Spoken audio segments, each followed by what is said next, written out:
ஆழ்வார்கள் வாழி அருளிச் செயல் வாழி தாழ்வாதுமில் குறவர் தாம் வாழி ஏழ்பார் முய்ய அவர்களுரைத் தவைகள் தாம் வாழி செய்யமறை தன்னுடனே சேர்ந்து அபகத மதமானை ரந்திமோபாய நிஷ்டை அதிகத பரமார்த்தைரர்த்தகாமானபேக்ஷை நிகில ஜனசுகிருத்பிர்நிர்ஜித குரோதலோபை வரவர முனிவிருத்யைரஸ்து மே நித்யயோகः.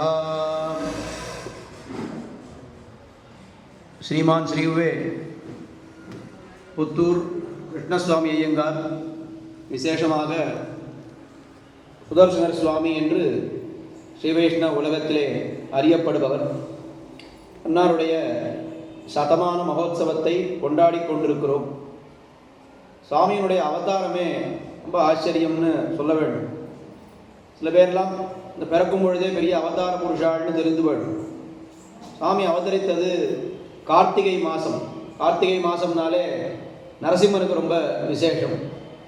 அதுலேயும் வேறொரு நட்சத்திரத்திலே அவர் அவதரிக்காமல் நரசிம்மனுடைய நட்சத்திரத்திலேயே அவதரித்திருக்கிறார். சுவாதி நட்சத்திரம் என்னால் அது நரசிம்மன் தோன்றிய நட்சத்திரம். அவர் எப்படி இருந்தார் அப்படின்னு கேட்டால் அவருடைய இந்த பெயரும் சுதர்சனர் சுவாமி என்னே வழங்கி வருகிறது.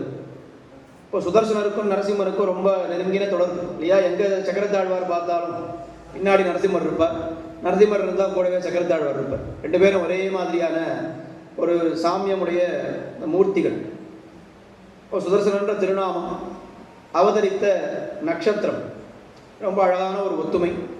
நரசிம்மன் என்ன காரியத்தை பண்ணாரோ அந்த காரியத்தை தான் புத்தூர் சுவாமியும் பண்ணியிருக்கார்.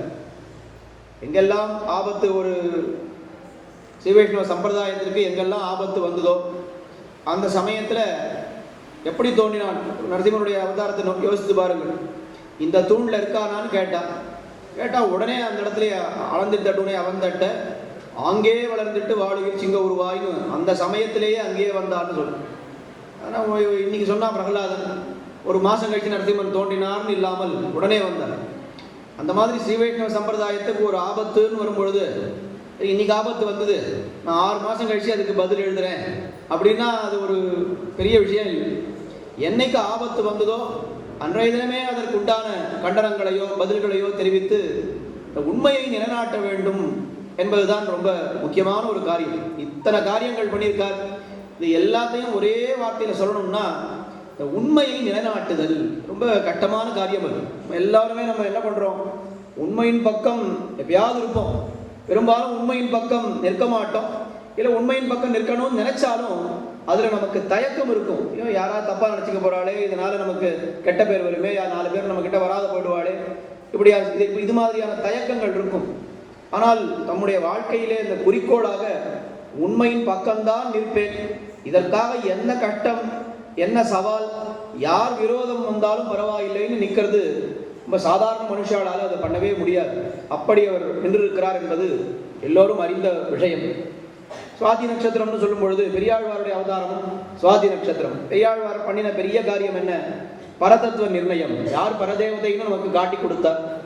சுவாமியும் அந்த பரதத்துவ நிர்ணயத்தை பல விதங்களிலே பலவாறாக பண்ணியிருக்கிறார்.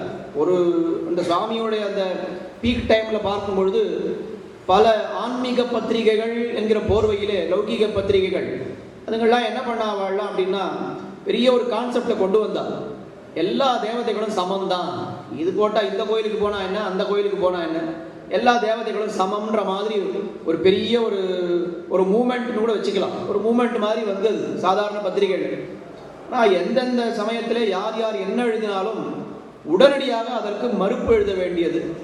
மறுப்பும் சாதாரணமாக நம்ம சொல்கிற மாதிரி மறுப்பு இல்லை, பிரமாணங்களோடு உங்களுடைய பிரமாணங்களிலேயே இப்படி இருக்கிறது என்ன, எவ்வளவு அந்த கண்டனத்தை எவ்வளவு ஸ்ட்ராங்காக சொல்ல முடியுமோ அவ்வளவு ஸ்ட்ராங்கான கண்டனம். அதே சமயத்தில் முன்னாடி சாமிகள் தெரிவித்தார் போலே தனி மனித தாக்குதல்களோ தனி மனித விமர்சனமோ இல்லாத கண்டனங்களை எல்லாம் பண்ணி நிலைநாட்டியிருப்பார். நம்ம நினைத்து பார்க்கவே பயமாக இருக்கிறது. சுவாமி அந்த சமயத்திலே அந்த ஒரு அக்ரெசிவாக அவர் மறுக்கலைன்னா இன்னைக்கு நம்ம இந்த வேற தேவதைகளுக்கெல்லாம் போகக்கூடாது அப்படின்ற ஒரு இதுவே போயிருக்கும். எல்லா தேவதைகளும் சமன்ற விஷயமே வந்திருக்குமோ, பரவி இருக்குமோ, நன்னா பரவி இருக்குமோன்னு தோன்றுறது. அந்தந்த காலத்தில் பெருமாள் பயக்கிருத் பயநாசனகான்னு தெரிவிக்கிறா போலே அவனே ஒரு பயத்தை ஏற்படுத்துகிறான், அந்த பயத்தை அவனே போக்கடிக்கிறான் அப்படின்றது ரொம்ப ஆச்சரியமாக இருக்குது. எம்பெருமானுடைய விளையாட்டில் அழகான ஒரு விளையாட்டு.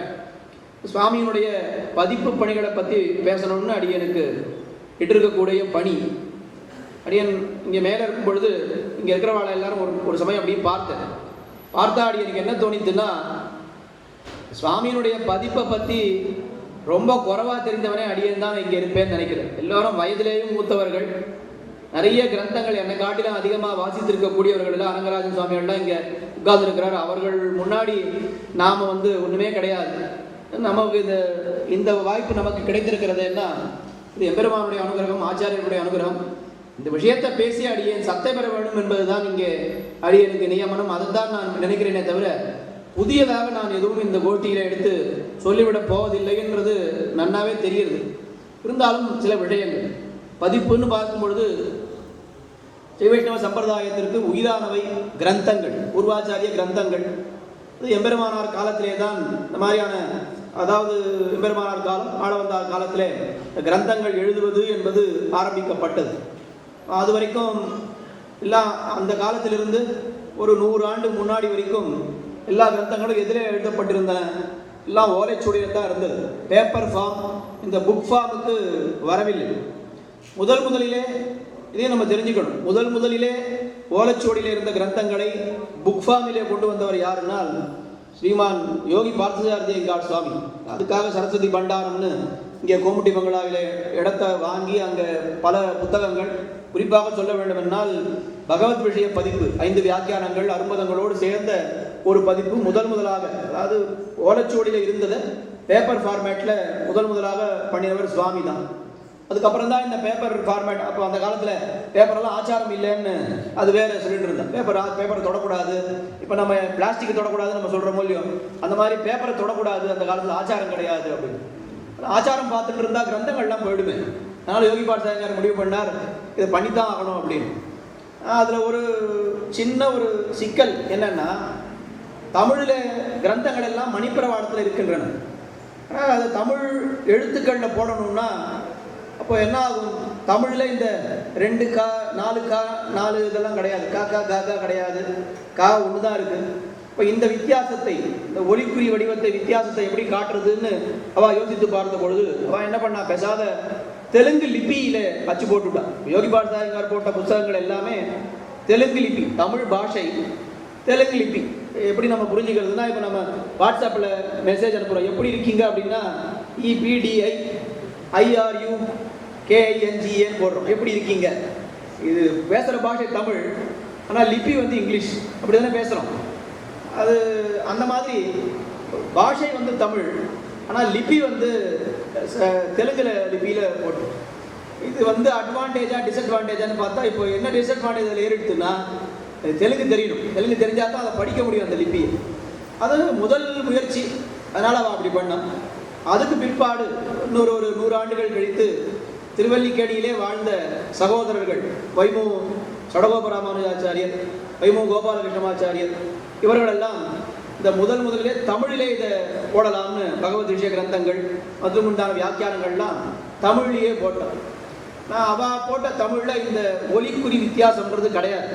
ஏன்னா அந்த பெரியவனுடைய கான்செப்ட் என்னென்னா, படிச்சுட்டே போகிறவனுக்கு அது 2வது காவா 3வது காவா 4வது காவான்னு தெரிஞ்சிடும்.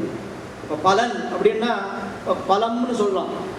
பலம்ன்றது அதில் 2 லாவும் அதில் அது 2 பாவமே அதில் வரும். பலம்னு சொல்லலாம், இல்லை பலம்னு சொல்லலாம். படிக்கிறவாளுக்கு அந்த கான்டெக்ஸ்ட்டை பார்த்து ஒருத்தன் போருக்கு வந்தான், பலத்தோடு போருக்கு வந்தானா யாரும் அந்த பலனை நினச்சிக்க மாட்டான், பலத்தோடு போருக்கு வந்தான் தான் நினச்சிப்பா. ஒரு எக்ஸாம்பிள், அதனால் அதுலேயே தெரிஞ்சுக்கிட்டோன்னு தமிழ்லேயே போடலாம். காஞ்சி சுவாமியும் அப்படி தான் போட்டுருக்கு. ஆனால் முதலே இது நாளடைவில் என்ன ஆயிடுது, நமக்கு நம்ம பேசுகிற பாஷை மற்றும் பிற பாஷைகளுடைய தாக்கத்தினாலே அந்த இது நமக்கு புரியல. இது பலமா அப்படின்னா சில இடங்களில் புரியும், சில இடத்துல 2 ஒரே மாதிரியான அர்த்தங்களுடைய வார்த்தை, 2 வார்த்தையுமே அங்கே ஃபிட் ஆகிற மாதிரி இருக்கும். அப்போ 2 வார்த்தையுமே ஃபிட் ஆச்சுன்னா எதுன்னு இதுவாகிடும். சரி, இந்த பிரச்சனையே வேண்டான்னு முதலிலே இந்த பதிப்பை எல்லாம் இந்த ஒலிக்குறியோடு ஓட ஆரம்பித்தவர் புத்தூர் சுவாமி தான். ரொம்ப விசேஷமாக சொல்லுவார். என்ன சொல்லுவார் அப்படின்னா, அவர் இதை அப்படியே பழக்கமாகவே ஆக்கிவிட்டார். யாருக்காவது கடுதாசி எழுதினா கூட இந்த 2, 3 இதெல்லாம் போட்டு தான் அவர் கடுதாசியை எழுதுவார். கடுதாசி எழுத வேண்டிய அவசியமே கிடையாது, புஸ்தகத்தில் மட்டும் போட்டால் போதும். ஆனால் அதுலேயே அவர் அப்படி தான் பண்ணார் அப்படின்னு பெரியவர்கள் சொல்லுகிறார்கள். அவருடைய பதிப்பு பணிகளை பற்றி பேசும்பொழுது அடியன் முன்னமே சொன்ன மாதிரி அதை பற்றி ரொம்ப குறைவாக தெரிஞ்சவன் அடியேன் தான். ஆனால் என்ன ஒரு அட்வான்டேஜ் இருக்குன்னா, அதை பற்றி அதிகமாக தெரிஞ்சவர் அடியனுடைய தகப்பனார் இருக்கார். ஆனால் அவர்கிட்ட கேட்டதுனால அவர் சொன்ன விஷயங்களை அப்படியே தான் இங்கே அடியேன் சொல்ல போகிறேன். பதிப்புன்றது புஸ்தகம் ஃபார்மேட்டில் வந்தது. முதல்ல தெலுங்கு லிபியில், அதுக்கப்புறம் தமிழில் வந்தது. அந்த தமிழ்லேயும் நமக்கு குறைஞ்சிட்டே வருது இல்லையா. சுவாமி காஞ்சி சுவாமி திவ்யார்த்த தீபிகை எழுதுறேன்னு ஆரம்பித்தார். அவர் என்ன காரணம் சொல்கிறாருன்னா, பூர்வாச்சாரிய வியாக்கியானங்கள்லாம் இன்றைக்கி சொன்னால் புரியாது, அதனால் எளிமைப்படுத்தி இன்றைக்கி புரியாத மாதிரி நான் எழுதுறேன் அப்படின்னு அவர் ஒரு 60-70 வருஷம் முன்னாடி அப்படி சொன்னார். நான் இன்றைக்கி திவ்யார்த்த தீபிகை எடுத்து பார்த்தாலே என்ன ஆகுதுன்னா, அதே சுவாமி யாராவது எக்ஸ்பிளைன் பண்ணாதான் எங்களுக்கு புரியும், அதில் இருக்குதே எனக்கு புரியல. அது அவருடைய குறை இல்லை, நம்முடைய குறை. நமக்கு ஞானம் குறைஞ்சுட்டே வருது. அந்த மாதிரி இந்த பதிப்பு துறையிலே என்ன ஆகுது அப்படின்னு கேட்டால், அது 300 வருஷம் ஒரு 200 வருஷம் முன்னாடி இருந்தவர்களுக்கு யோகி பார்த்தாயங்கார் சுவாமி போட்ட பதிப்பு அது சரியாக இருந்தது. 100 வருஷம் முன்னாடி இருந்தவர்களுக்கு வைமு சகோதரர்கள் அவர்கள் போட்ட புத்தகம் சரியாக இருந்தது. இன்னைக்கு இருக்க 2000 இருக்கிறவா நமக்கு இன்னும் மேலுள்ளவர்களுக்கெல்லாம் எப்படி இருக்கும்னா அதுவே ரொம்ப கட்டமாயிடும். அதனால் அப்போது நமக்கு என்ன வேணும்னா, புத்தூர் சுவாமியினுடைய பதிப்பு ரொம்ப இன்றியமையாததாக ஆகிறது. ஒலிக்குறி மட்டுமே இல்லை, அதில் கீழே விவரணத்தோடு போடுறார் பாருங்க. அந்த மாதிரி வேற ஒருத்தர் முன்னாடியும் பண்ணதில்லை, இனிமேலும் பண்ண முடியாதுன்னு தான் நம்ம சொல்லணும். அந்த காலத்திலே பதிப்பு அப்படின்னு சொன்னால், இப்போ கம்ப்யூட்டரில் போனால் எல்லாமே அதுவே பண்ணிடுறது. ஒரு ஃபுட் நோட்டோ இல்லை என்ன வேணுமோ அந்த அந்த ஸ்கிரிப்டுன்னு சொல்லுவாங்க, இது போட்டுட்டு கீழே போட்டுட்டு ஒரு 2, 3 அப்படின்னு போடுறதெல்லாம் ஈஸியாக இப்போல்லாம் வந்துடுது.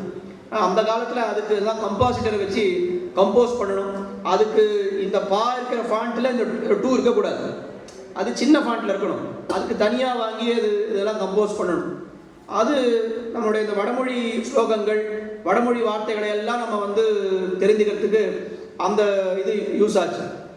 அது மட்டும் இருந்தால் போராதே, ஒலிக்குறி கொடுத்துட்ட ஆனால் வியாக்கியானம் நமக்கு புரியாதே. இன்னைக்கு வியாக்கியானம் இருக்குது, ஒலிக்குறியோடு இருக்குது, ஆனால் அது என்ன அர்த்தம் சொல்கிறது அப்படின்னு பார்க்கணும்னா அது யாராவது ஒருத்தர் சொல்லி கொடுத்தா தான் முடியும். அப்போ யார் சொல்லிக் கொடுப்பா? இந்த வியாக்கியானம் எடுத்துட்டு எங்கேயாவது இடத்துல காலக்ஷேபத்துக்கு போகணும். அது காலக்ஷேபத்துக்கு போக முடிஞ்ச வாழ்க்கை சரி, போக முடியாத வாழ்க்கை யாரும் இல்லை, தெரிஞ்சவா யாரும் இல்லை அப்படின்னா அவர் என்ன பண்ணார், கூடவே அவர் விவரணத்தை எழுதிட்டே வந்தார். சின்ன விஷயம், நாங்கள் ஆஃபீஸில் பார்க்குற விஷயம், அதை சொன்னால் நல்லா புரியும்னு நினைக்கிறேன். இப்போ நாங்கள்லாம் ப்ரோக்ராமிங் எழுதுகிறோம். ப்ரோக்ராமிங்கில் இப்போ புதுசாக ஒரு கான்செப்ட் ஏஐ மூலமாக, ஆர்டிஃபிஷியல் இன்டெலிஜென்ஸ் மூலமாக கோபைலட்டுன்னு ஒன்று கண்டுபிடிச்சிருக்கேன். நான் ஒரு ப்ரோக்ராம் எழுதினேன்னா அந்த ப்ரோக்ராம் தப்பாக இருந்தால் அந்த கோபைலட்டே வெளில நீ இந்த ப்ரோக்ராம் தப்பாக எழுதுற அப்படின்னு சொல்லிடும். சரியாக எழுதினா கூட இதை இன்னும் சரியாக எழுதலான்னு கூடவே சொல்லிட்டு இருக்கும். இதுக்கு என்ன ஒரு பிரயோஜனம் அப்படின்னா, ஒரு சின்ன பையன் ஜூனியர் ஒருத்தர் இருக்கான் ப்ரோக்ராமர், அவனுக்கு கூடவே அவனை ப்ரோக்ராமிங் கற்றுக்கணுன்னா கூடவே ஒரு சீனியரை உட்கார வைக்கணும். இப்போ இந்த கோபைலட் வந்தப்புறம் எத்தனை சீனியர்ஸுடைய வேலையெல்லாம் அந்த கோபைலட் எடுத்துட்டு. எதுக்காக சொல்ல வந்தேன்னா, அந்த விவரணம் எழுதினது எப்படின்னா கிட்டத்தட்ட நமக்கு இன்னைக்கு ஆர்டிஃபிஷியல் இன்டெலிஜென்ஸ் மாதிரி. மேலே படிக்கிறது நமக்கு புரியல, வியாக்கியானங்கள் புரியல அப்படின்னு சொன்னால், இந்த கீழே அவருடைய விவரணம் இருக்கே, அது ஒரு எழுத்து மாறாமல் அதில் இருக்கக்கூடிய அவர்கள் என்ன ஒரு விஷயத்தை சொல்கிறாளோ அதனுடைய அர்த்தங்கள் மாறாத சொல்கிறாரு. நம்ம சுவாமிக்கு சொல்ல வேண்டிய அவசியமே இல்லை, கண்டிப்பாக அவள் சொல்லத்தான் போகிறாங்க. ஆனால் அதை என்ன ஒரு ஃபீலை கொடுக்குறதோ அந்த ஃபீலை விடாமல் அப்படியே எழுத வேண்டியது. இந்த வியாக்கியானம் ஒரு பக்கம், விவரணம் 10 பக்கம் தள்ளி இருக்குன்ற மாதிரி இல்லாமல் மேலே வியாக்கியானம் கீழே விவரணம். அது கூட இன்னைக்கு கம்ப்யூட்டரில் போடும்பொழுது நம்ம சுலபமாக பண்ணிடலாம். ஆனால் அந்த காலத்தில் இதை கம்போஸ் பண்ணும்பொழுது ரொம்ப கஷ்டம்னு பெரியவாள்லாம் சொல்லியிருக்காங்க. ஏன்னா அந்த காலத்தை நம்ம கடந்து வந்துட்டோம். அங்கே எப்படி இருந்தது அப்படின்னா, முதல்ல கையால் எழுதி கொடுக்கணும். இப்போ எல்லாமே நேராக டைப் பண்ணிடுறோம். கையால் நம்ம என்ன எழுதுறோமோ அதை எழுதி கொடுக்கணும். அதை கொண்டு போய் கம்பாசிட்டர்கிட்ட கொடுக்கணும். பஸ்ஸில் அவங்ககிட்ட கொடுத்தா அவன் நிறைய அந்த எழுத்துக்கள்லாம் டப்பாவில் போட்டு வச்சுட்டு இருப்பான். அந்த எழுத்தை வச்சு அவன் இது பண்ணுவான். எழுத்து கொடுத்த அப்புறம் ப்ரூஃப் பார்க்கணும். ப்ரூஃப் பார்த்தா அதில் நிறைய மிஸ்டேக்ஸ் இருக்கும். சாதாரணமாக ரன்னிங் மெட்டீரியல் ப்ரூஃப் பார்க்கும்பொழுதே கஷ்டம். ஆனால் இந்த மாதிரி மேலே வியாக்கியானம், இந்த வியாக்கியானங்களில் வந்து ஒலிக்குறியோட 1 2 3 4 போடுறது, 1 போட மாட்டான், 2 3 4 மட்டும் போடுவான். ஏன்னா 1 எதுவுமே போடலன்னா அது 1ன்னு அர்த்தம். 2 3 4 போடுறது, அது கீழே விவரணம், இது எல்லாம் பேஜ் மாறாமல் வரும். அவர் எந்த வார்த்தையில் அங்கே வியாக்கியானம் முடியறதோ அந்த வார்த்தைக்கு வரைக்கும் இங்கே விவரணம் வரணும். இதெல்லாம் யார் கம்போஸ் பண்ணுறான்னா ஒன்றுமே தெரியாது.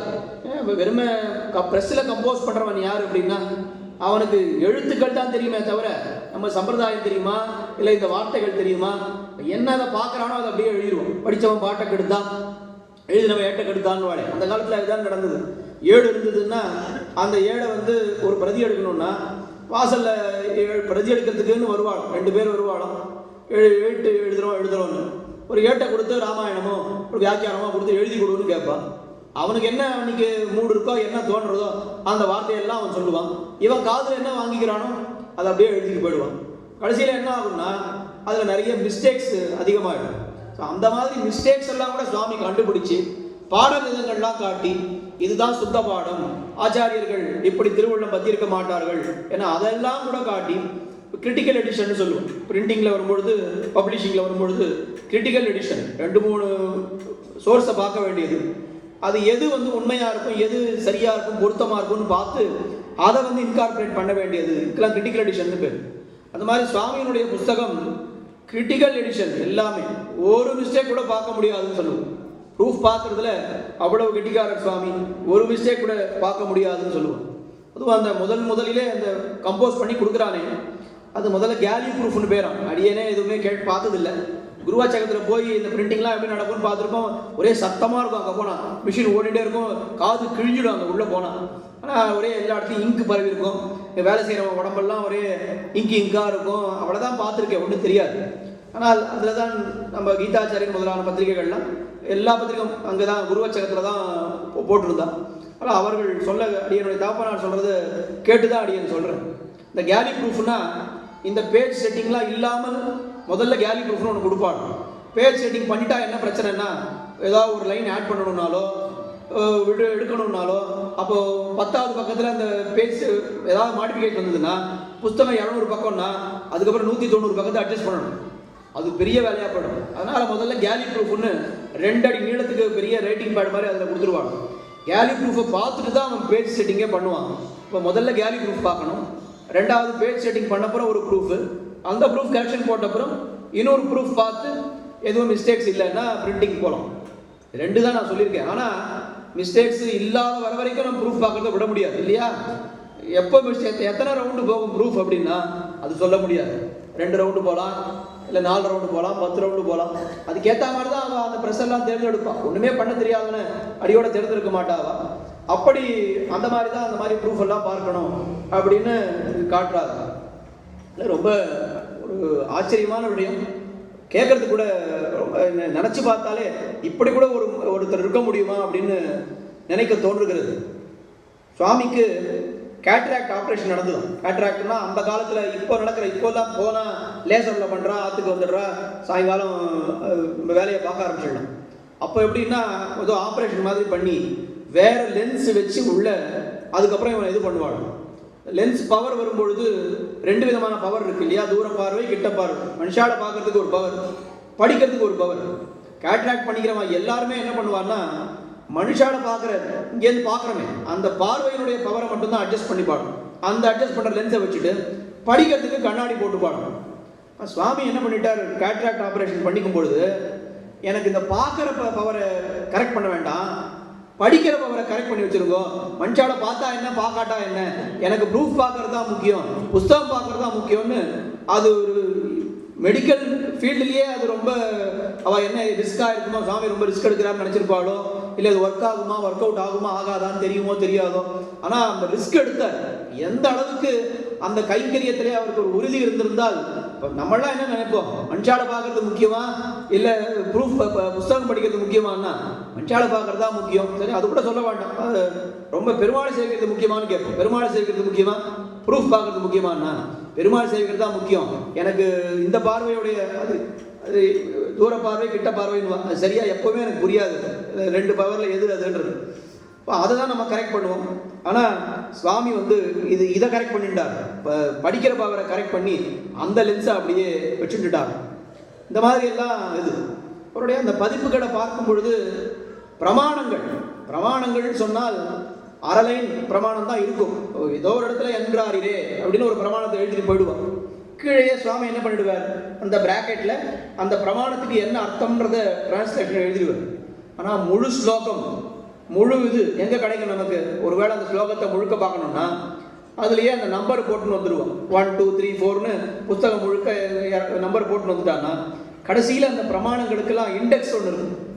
வெறுமே நான் வியாக்கியானத்தை பார்க்க வேண்டாம், ஏதோ ஒரு பிரமாணத்தை நான் பார்க்கணும், திடீர்னு எதுக்கோ தேவைப்படுறது அப்படின்னா அதுக்கு இந்த புத்தூர் சுவாமியுடைய பதிப்பு எடுத்து பார்த்தாக்கா அப்படியே அந்த பிரமாணத்தினுடைய அர்த்தத்தை பாசுரத்தில் ஆச்சாரியர்கள் எடுத்திருப்பது கால் பாகம் தான், ஒரு பாதம் தான் எடுத்திருப்பா. அந்த ஒரு பாதத்தினுடைய அர்த்தத்தை அந்த பேஜில் காட்டிடுவார் சுவாமி. ஆனால் முழு ஸ்லோகத்தினுடைய அர்த்தத்தை பார்க்கணும், பெரிய ஸ்லோகம் அப்படி இருக்கு, அதனுடைய அர்த்தத்தை பார்க்கணும் அப்படின்னா தனியாக அந்த புத்தகத்தையே வாங்க வேண்டாம், இவருடைய இண்டெக்ஸ்லேயே போனால் அது நமக்கு அந்த பிரமாணம் இந்த பாட்டில் இருக்குமே அப்படின்னு தெரிஞ்சாக்கா அதுலேயே பார்த்துடலாம். அப்போ அந்த பதிப்புத்துறையில் ஒரு பயனீர்னு சொல்லலாமான்னு தெரியல. ஏன்னா பயனீர்னா வழிகாட்டின்ற மாதிரி ஒரு அர்த்தம். இவர் போட்டபடிக்கு மற்றவாள்லாம் ஃபாலோ பண்ணுவான்னு.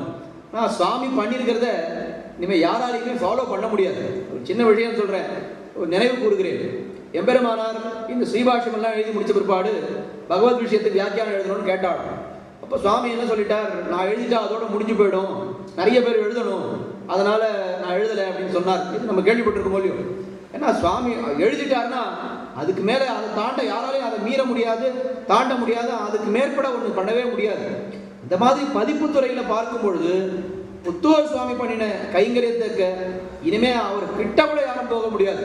சமமாக போகிறது, அவருக்கு மேலே போகிறது அப்படின்னா, அதுவும் இத்தனை வசதிகள் இருக்கிற இந்த காலத்திலேயே நம்மால கிட்ட போக முடியாது. காஞ்சி சுவாமி சொல்லும் பொழுது எத்தனை புத்தகம் எழுதியிருக்காரு காஞ்சி சுவாமின்னா 1207 புத்தகம் எழுதியிருக்கேன்னு சொன்னார்.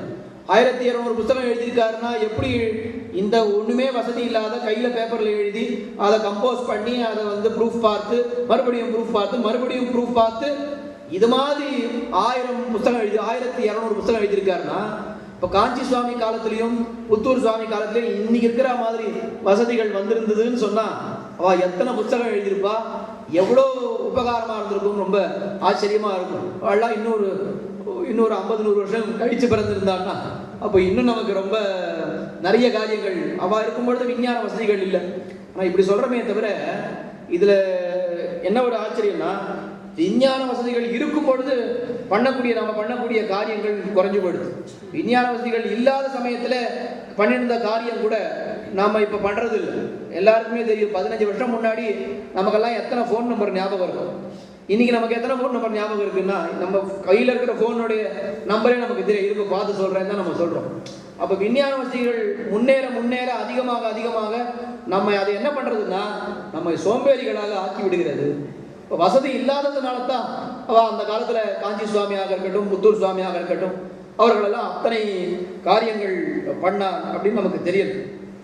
2 விஷயம் அடியோட தகப்பனார் ரொம்ப ஈடுபாட்டோடு தெரிவிப்பார். பல முறை இந்த மாதிரி ஃபங்க்ஷன் பண்ணுறேன், இது ஒரு உபன்யாசம் பண்ணணும், பேசணும் அப்படின்னு கூப்பிடும் பொழுது அவர் என்ன சொல்லுவார்னா, புத்தூர் சுவாமியே சொல்லுவார், இல்லை நான் உபன்யாசம் பண்ண வருவதா இல்லை, எனக்கு உபன்யாசம் வேண்டாம் அப்படின்னு சொன்னார். ஏன் அப்படின்னா பொதுவாக எனக்கு சுவாமி சொன்னது, அவர் புத்தூர் சுவாமி என்ன சொல்லுவார்னா, எனக்கு எழுத்தில் இருக்கிற அளவுக்கு தெளிவு பேச்சில் கிடையாது, அவருடைய குரலும் ரொம்ப பெருசாக இருக்காது, இப்போ சாதாரணமாக தான் இருக்கும். அப்போ பார்க்கும் பொழுது எழுதுறதுக்காகத்தான் எம்பெருமான் என்ன பண்ணியிருக்காருன்னா, எனக்கு இந்த பேசுகிற சாமர்த்தியம், என்னுடைய குரல் வளம், இது எல்லாத்தையும் எம்பெருமான் குறைச்சிருக்கான். அதெல்லாம் இருந்ததுன்னா நான் பாட்டு உபன்யாசம் பண்ணிட்டு இருப்பேன், அப்போ புஸ்தகங்கள் வெளிவராது.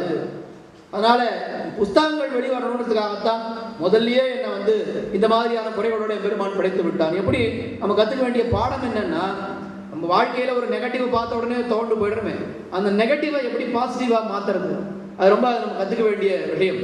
கடைசி காலத்தில் தகப்பனார் போய் சேவிக்கிறார். அவர் போய் சேவிக்கும் பொழுது கால் அவருக்கு அடியோட சரியாக இல்லை, எழுந்து நடக்க முடியாது.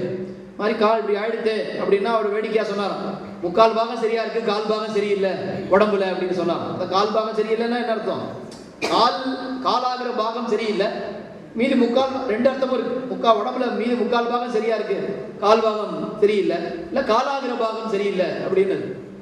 ஐயோ என்ன பண்றது, இனிமே நடக்கவே முடியாது அப்படின்னு கேட்ட பொழுது, அது இல்லை, பெருமாள் வந்து எனக்கு காலில் சக்தி இருந்ததுன்னா எங்கேயாவது சுத்திட்டு இருப்பேன்.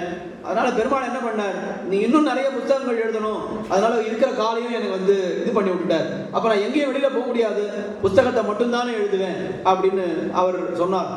அந்த மாதிரி ஒரு நெகட்டிவ் எல்லாம் கூட பாசிட்டிவ் ஆகுறதுன்றது ரொம்ப ஆச்சரியமான விஷயம். எல்லாருக்கும் தெரியாத ஒரு விஷயம் என்ன அப்படின்னா, படுத்துட்டே எழுதுவார், படுத்துட்டே ப்ரூஃப் பார்ப்பார். ரொம்ப கஷ்டம், அது நம்மளால பண்ணவே முடியாது. உட்கார்ந்துட்டு எழுதுறதுக்கே நமக்கு 10 நிமிஷம் எழுதுறதுக்கு மேல நம்மளால எழுத முடியல. படுத்துட்டு அவர் சுவாமி வந்து மெத்தையெல்லாம் போட்டுக்க மாட்டார், தலகாணி எல்லாம் போட்டுக்க மாட்டார். வெறும் ஒரு பெஞ்சிலையோ ஒரு துணியை விரிச்சுட்டு அப்படியே படுத்துப்பார். படுத்துட்டு இருக்கும் பொழுது இப்படி மல்லாந்து படுத்துட்டு இங்க பேடை வச்சுட்டு இப்படி ப்ரூஃப் பார்ப்பார். யாராவது பண்ணி பாருங்க, என்னால் படுத்துட்டு எழுத முடியும்னா நாளைக்கு வந்து சொல்லுங்க. நிச்சயமா நம்மளால பண்ணவே முடியாது. சுவாமி படுத்துட்டு எப்படி எழுதுரு அப்படின்னா, இல்லை தூக்கம் வர வரைக்கும் எப்படியும் தூங்க தான் போறோம், 1/2 மணி ஆகும் தூக்கம் வரத்துக்கு, அதுக்குள்ள 4 பக்கம் ப்ரூஃப் பார்த்துட்டு வேணும் அப்படின்னு அவர் வேடிக்கையா சொல்லுவாராம்.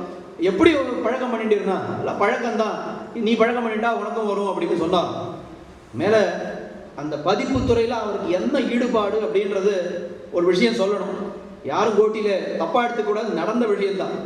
அவர் இங்கே அடியனுடைய குடிசையில சாமி இருந்தார். இருந்த பொழுது ஒரு செய்தி வந்து விட்டது. என்ன செய்தினா, ரொம்ப துக்ககரமான செய்தி. அவருடைய குமாரர் பரமதித்து விட்டார் அப்படின்னு போனோ ஏதோ வருது. இவாள்லாம் எல்லாரும் சுவாமி உடனே அனுப்பணுமே ஊருக்கு, வண்டி இருக்கா, கார் இருக்கா, எப்படி அனுப்புறதுன்னு எல்லாரும் அல்லாடிட்டு இருக்கா. நான் சுவாமி என்ன பண்ணிட்டு இருக்காருன்னா, கடைசியில் 4 பக்கம் ப்ரூஃப் பார்க்கணும்னு அந்த ப்ரூஃப் பார்த்துட்டு இருக்காரு. நான் எல்லாருக்கும் ரொம்ப ஆச்சரியம், பிள்ளை வராம வச்சுட்டான்னு சொல்றா, ஒரு ப்ரூஃப் பார்த்துட்டு இருக்காரு அப்படின்னா ரொம்ப சாதாரணமா சொன்னாராம். என்ன பண்றது, அவனுடைய பிராரப்தம், அவனுடைய இது முடிஞ்சு, கர்மா முடிஞ்சு போச்சு, அவன் போயிட்டான், அதுக்காக நான் இந்த வேலையை விட்டுட முடியுமா, இதை நான் பண்ணிட்டு தான் நான் கிளம்ப போறேன் அப்படின்னு சொன்னார். பதிப்பு துறைன்னு இருக்கும் பொழுது அந்த இருக்கிற விஷயங்கள் எல்லாம் சம்பிரதாய விஷயங்கள் தானே. சம்பிரதாய விஷயங்களை எந்த அளவுக்கு உள்ள வாங்கியிருந்தா இப்படி ஒரு வார்த்தை வரும். சொந்த அவர் பிள்ளையே பராமரிச்ச பொழுது கூட அது எனக்கு இதுதான் முக்கியம், இதுதான் என்னுடைய பெருமாள் என்னை இதுக்காகத்தான் வந்து படைச்சிருக்கார் அப்படின்னு சொல்லி அதுக்கு ஒரு இம்பார்ட்டன்ஸ் கொடுக்குறாரு, அதை ப்ரையாரிட்டைஸ் பண்றாருன்னா நினைத்து கூட அதை பார்க்க முடியலை. சுவாமியுடைய இந்த மாதிரி பதிப்புத்துறை விஷயங்களை எல்லாம் பேசிட்டே போகலாம். எல்லாத்துக்கும் வித்திட்டவர் அவருடைய தகப்பனார் காக்கி சீனிவாசாச்சாரியர் சுவாமின்னுவா. அவர் தான் வந்து இந்த பதிப்புத்துறை முதல்ல இப்படி எல்லாம் ஒரு பண்ணணும்னு ஆரம்பித்து அதற்காக பல அவருடைய சொந்த சொத்துக்கள் நிலப்புலங்களை எல்லாம் எழுதி வைத்து நம்ம புத்தூர் சுவாமியும் அதில் ஈடுபடுத்த செய்து, இதுதான் நீ பண்ணணும் வாழ்க்கையில, நீ அவர் பிஏபிஎல் படிச்சிருந்தார், நினைச்சிருந்தா அவர் வக்கீலா போயிருக்கணும். இத்தனை பேரோட வாதம் பண்ணாரு, அவர் வக்கீலா போயிருக்க முடியாதுன்னு. போயிருந்தா நல்லா சம்பாதிச்சிருக்கலாம், அந்த துறையில அவர் பெரிய இதுவா வந்திருக்கலாம். ஆனா தகப்பனாருடைய நியமனம் என்னன்னா, நீ வக்கீலுக்கு படிச்சிருந்தா கூட நீ அதுக்கு போகக்கூடாது, சம்பிரதாயத்துக்கு தான் நீ உழைக்கணும் அப்படின்னு சொல்லி அவரை வந்து சம்பிரதாயத்தில் ஈடுபடுத்தி இத்தனை கைங்கரியங்கள் அவரை பண்ண வைத்திருக்கிறார். என்னால் அவதார புருஷர்கள்னு ஒரு வார்த்தை தான் நம்மளால சொல்ல முடியுமே தவிர வேற என்ன சொல்ல முடியும்னு தெரியல. அவர் முதல்லயே சுவாமி சொன்ன மாதிரி, வடுகுடி சுவாமி சொன்ன மாதிரி, நம்ம அவருக்கு ஒரு நன்றி கடன் என்ன பண்ணலாம். இத்தனை புத்தகம் எழுதினார்னா எதுக்காக எழுதினார்? அவர் எழுதுறதுனால ஆழ்வாருக்கு ஏதாவது பெரிய புதிய பெருமை வர போறதா, ஆச்சாரியர்களுக்கு ஏதாவது பெருமை வர போறதா, பகவானுக்கு புதிய பெருமை வர போறதா? இதெல்லாம் அதுக்காக எல்லாம் எழுதல. 4 பேர் படிக்கணும், 4 பேர் வாசிக்கணும், இந்த அர்த்தங்களை எல்லாம் தெரிந்து கொள்ளணும், இந்த அர்த்தத்தின்படி தங்களுடைய வாழ்க்கையை அமைத்துக் கொள்ள வேண்டும் என்பதுக்கு தானே அவன் ஆசைப்பட்டார். நாம என்ன பண்ணணும்னா, ஏதோ வந்தோம் ஒரு நாள் சுவாமி இன்னைக்கு 100வது உபன்யாசம் கேட்டோம் வந்து இது பண்ணோம் அப்படின்னு இல்லாமல், சுவாமியினுடைய புஸ்தகங்கள்ல குறிப்பா ராமாயணம் சொல்லணும்னு சொன்னால் அவருடைய இந்த தனிஸ்லோகி விவரணம் அந்த புஸ்தகம் இல்லைன்னா ராமாயணம் வாயே திறக்க முடியாது. ரொம்ப தனிஸ்லோகி வியாக்கியம், தனிஸ்லோகி ஸ்ரீராமாயணம்ன்றது சில ஸ்லோகங்களை எல்லாம் எடுத்து பாரதாதி தனி ஸ்லோகம்னு இருக்கு, ராமாயண தனி ஸ்லோகம்னு இருக்கு. அதுல வந்து சில ஸ்லோகங்களே எடுத்து பெரியவாச்சான் பிள்ளை வியாக்கியானம் பண்றார். நல்ல சாஸ்திர ஞானம் இல்லைன்னா இந்த வியாக்கியானத்தெல்லாம் நம்மளால படிச்சு புரிந்து கொள்ளவே முடியாது. இடையில இருக்கக்கூடிய மகான்கள் அவள்லாம் புரிஞ்சுப்பா. சாதாரணமான அடியன் போல்வார்கள்லாம் பெரியவாச்சான் பிள்ளை இதோடைய அந்த தனிஸ்லோகியை பார்த்தால் ஒண்ணுமே புரியாது, ஒரு இதுவும் புரியாது. ஆனா கூடவே இந்த விவரணத்தை வரும்பொழுது அப்படியே நமக்கு ஒரு பெரிய தீவட்டி காட்டினா போல, இருட்டில் இருக்கிறவனுக்கு தீவட்டி காட்டினா போல இந்த விவரணத்தை படிச்சுட்டே வந்தோம்னா தனிஸ்லோகி ஸ்ரீராமாயணம் அவ்வளவு சுலபமான கிரந்தம். பாரதாதி தனி ஸ்லோகங்கள்லாம் ரொம்ப சுலபமான கிரந்தம்னு சாமி அப்படியே நமக்கு கையிலங்கு நெல்லிக்கனியாக காட்டி கொடுக்குற ரகசிய கிரந்தங்கள் என்ன, நம்ம ஸ்தோத்திர கிரந்தங்கள் என்ன எல்லாம் அந்த மாதிரி நமக்கு ஆக்கி வைத்திருக்கிறார். என்ன எதிர்பார்த்துட்டு இருக்கார் பரமபதத்திலேருந்து? இத்தனை புத்தகம் எழுதியிருக்கனே, யாராவது படிக்க மாட்டாளா, யாராவது வாசிக்க மாட்டாளான்னு தான் அவர் எதிர்பார்த்துட்டு இருப்பார். இப்போ நாம் அவருக்கு ஏதேனும் ஒரு நன்றி கடன், அவருக்கு நாம் நன்றியை செலுத்த முடியும், கடன் பட்டிருக்கிறோம் என்று நினைத்தால் நாம் செய்ய வேண்டியது என்னன்னா, அவருடைய புஸ்தகத்தை ஏதோ வாங்கினா இப்போ புத்தகம் எல்லாம் விற்கிறாளான்னு தெரியாது, ஆனால் எல்லா புத்தகமும் பிடிஎஃப்ல இருக்குது, அதெல்லாம் நாம் சேகரித்து கொண்டு ஒரு நாளைக்கு ஒரு பக்கமோ 2 பக்கமோ அப்படி நிதானமாக படிக்க ஆரம்பித்தா அவர்களுக்கு நாம் செய்யக்கூடிய நன்றி அதுவே பெரிய ஒரு கைங்கரியமாக நாம் அவருக்கு பண்ணக்கூடிய பிரத்யுபகாரமாக அமையும் என்கிற அந்த ஒரு சொல்லோடு, அந்த விஷயத்தோடு அடியேனுக்கு இந்த வாய்ப்பளித்தமைக்கு நன்றி கூறி, மேடையிலேயும் சரி இங்கேயும் சரி வைத்திருக்கக்கூடிய பெரியோர்களிடத்திலே அபராத க்ஷாமனம் இந்த மாதிரி விஷயங்கள் எல்லாம் பேசும்பொழுது நம்ம அறியாமல் சில தவறுகள் நேர்ந்திருக்கக்கூடும். அது எல்லாவற்றையும் பொறுத்தருள்மாறு வேண்டிக் கொண்டு அமைகிறேன். ஸ்ரீமதே ரம்யஜா மாத்ரு முனீந்திராய மகாத்மனே ஸ்ரீரங்கவாசினே பூயா நித்யஸ்ரீ நித்யமங்கல்.